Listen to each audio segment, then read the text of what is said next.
Hello，大家好，我係林心晴 Summer。我今年7月嘅時候咧，就同香港中匯文化去咗上海嘅一個實習交流計劃啦。咁今次嘅影片咧，就想同大家做一個小總結啦，同埋分享一下我自己呢個半月嘅一啲經歷嘅。首先就想多謝我嘅公司上海萬商天強律師事務所俾今次嘅機會我跟佢哋實習啦。然後就係想多謝香港中文大學嘅支持同埋祖廟文化嘅安排，同埋每一個活動幹事，不論喺上海啊或者喺香港嘅時候，佢哋都好支持我哋啦，好幫助我哋，每一個都好貼心嘅。首先就想同大家分享一下我自己嘅實習經歷啦。咁我喺律師事務所跟嘅一個團隊，主要就係做投資併購、管理重組同埋資產管理等等嘅一啲業務嘅，亦都有機會去到客戶嘅辦公室入邊工作啦。咁佢哋就係屬於國企嘅4大金融資產管理公司嚟嘅。咁除咗可以體驗到金融同埋法律系嘅上面嘅工作啦，我哋都有參與到立法建議嘅工作啦。我哋最尾寫嘅一個立法建議書咧，都係俾我哋嘅上司去提交到去上海市嘅人大嘅。呢個半月我哋都見識到好多唔同嘅工作啦，亦都意識到自己嘅不足嘅，不論係語言上啊，定係社交能力啊，定係對於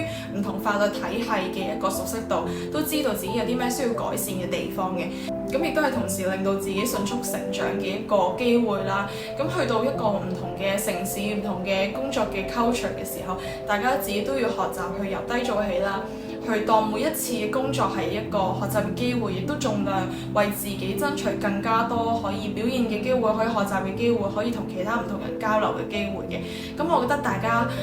一去到嘅時候啦，唔需要俾太大嘅壓力自己啦，因為大家都知道自己係實習生啦，咁冇好多相關嘅專業知識咧係好正常嘅，但係自己嘅態度一定要係調整好啦，係去積極去學習。